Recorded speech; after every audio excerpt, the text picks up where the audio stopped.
warahmatullahi wabarakatuh. Kami dari kelompok 5 ingin mempersembahkan video pembelajaran kami materi tugas dan tanggung jawab cendekiawan.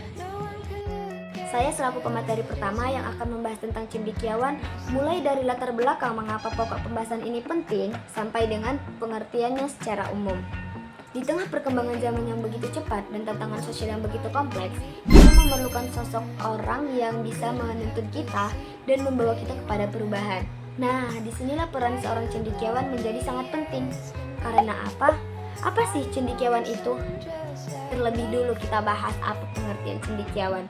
Nah, cendekiawan adalah sosok yang berpengetahuan luas, berpikiran kritis, tapi ada tapinya nih. Mereka bukan hanya berpikir dan pandai di bidang akademik, tetapi mereka mempunyai tanggung jawab moralitas yang begitu kuat terhadap keadilan dan menanamkan nilai-nilai kebaikan di hadapan masyarakat. Lalu pengertiannya secara sederhana apa sih? Nah, secara sederhananya nih, mereka menggunakan akal dan ilmunya bukan hanya untuk sekedar kebaikan saja, tetapi untuk nilai kebenaran dan juga kemaslahatan di dalam masyarakat. Terus latar belakang dibahas tema ini untuk apa sih? Nah, ini penting karena kita seringkali menganggap bahwa ilmu-ilmu itu cukup untuk kepentingan diri kita sendiri. Padahal ilmu itu perlu untuk diamalkan, bukan hanya untuk prestasi kita pribadi. Dan cendekiawan adalah contoh yang paling nyata bagaimana ilmu pengetahuan itu digunakan dalam kehidupan sehari-hari, bukan hanya sebagai prestasi pribadi. Setelah mengetahui apa itu pengertian dari cendekiawan, kita juga harus tahu apa itu tanggung jawab dari cendekiawan. Yang pertama, integritas. Integritas di sini cendekiawan menjunjung kejujuran dan nilai-nilai etis dalam penelitian.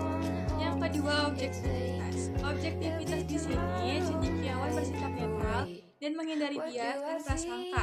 Yang ketiga, tanggung jawab sosial. Tanggung jawab sosial di sini cendekiawan menggunakan pengetahuan untuk kebaikan masyarakat.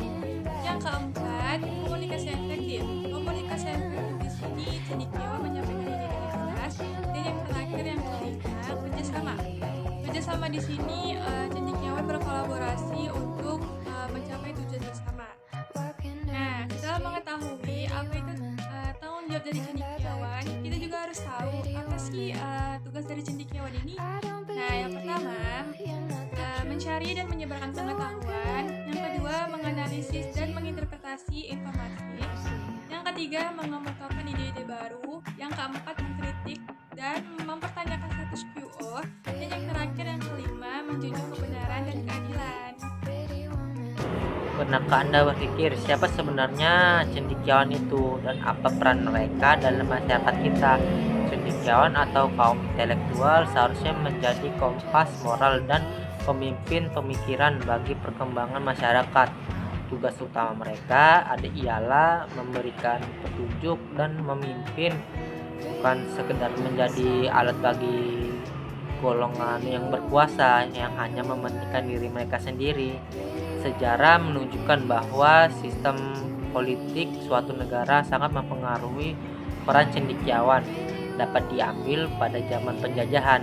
Saat itu, cendekiawan didorong oleh keadaan untuk terjun ke dana politik.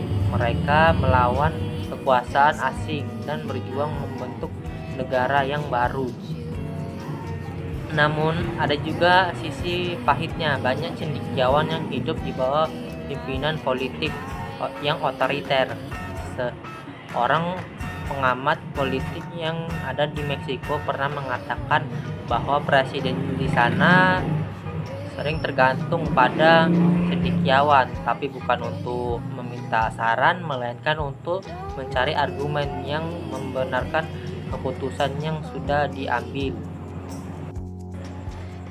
Beruntungnya kita tinggal di Indonesia ini, cendekiawan hampir selalu dianggap agung. Mereka berada pada posisi yang terhormat dan dianggap punya peran besar dalam pergerakan sejarah. Tapi apakah semua cendekiawan selalu lurus? Sayangnya tidak, itu bukan rahasia umum lagi. Ada banyak perbuatan untuk intelektual yang tidak tegas pada prinsip orang itu. Kita sering mendengar istilah intelektual suka. Apa sih itu intelektual tukang? Intelektual tukang itu ilmuwan yang menjual ilmu mereka demi untuk menghasilkan uang. Biasanya mereka itu bersentuhan dengan politik, kelompok penguasa, dan pengusaha. Ada juga yang disebut sebagai intelektual selebriti. Mereka yang kerap tampil di layar kaca menyuarakan pikiran-pikiran mereka. Tentu saja intelektual memang harus dibicarakan dan menyampaikan kebenaran. Masalahnya muncul ketika mereka tidak lagi menghormati bidang keahlian mereka sendiri atau keahlian orang lain. Mereka adalah para intelektual yang siap tampil di mana saja walaupun isu yang dibicarakan itu di luar kompetisinya mereka. Tidak heran jika banyak orang-orang yang tidak ahli agama tapi bicara agama di depan publik. Baik, saya akan membacakan materi dengan judul Cendekiawan sebagai pewaris Nabi. Sebagai intelektual dan cendekiawan dengan beragam keahlian, tentu saja seperti Nabi Yusuf disebut dengan ekonomi, Nabi Isa disebut sebagai dokter, dan Nabi Nuh disebut sebagai insinyur. Bukan hanya ahli fikih dan dakwah, tetapi mereka juga menggeluti profesi seperti dokter, pengacara, insinyur, dan lain-lain. Pesan keduanya adalah kaum intelektual memang harus mewarisi tugas-tugas intelektual atau yang kerap disebut sebagai tugas profetik atau tugas-tugas kenabian itu. Menata kehidupan masyarakat dengan menjunjung etika sosial, politik, dan ekonomi dengan perubahan yang lebih baik.